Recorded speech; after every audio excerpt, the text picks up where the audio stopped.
here's how you can avoid eating like a tourist when you're in Italy. Part 1, like for part 2. First up is the gelato.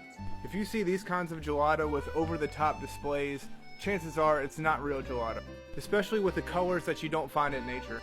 A good gelateria will never have their gelato exposed to the air like that. Look for places that are away from the tourist hotspots and have gelato with the lids on them, and that kind of look like this. This will be where the locals are going. Most towns will have a go-to gelato spot.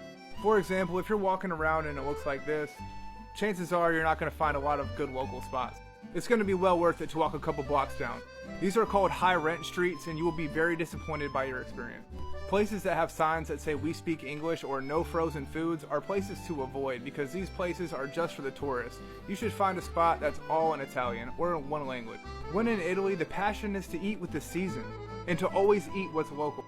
That goes for both food and drink. Often the best dishes come from the drinks and food in the same region. It's more than just food, it's a pride thing, I'm telling you.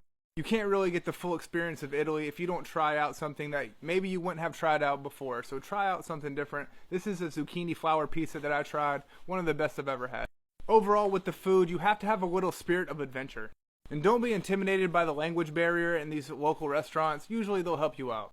Also, do not be afraid to talk to the locals when you're eating at these spots. They will tell you the best places to go, the best food to eat. Try to branch out a little bit, people. And this is exactly why it's best to find these local spots instead of going to the touristy, overcrowded areas so you can meet the local people and ultimately have an amazing trip.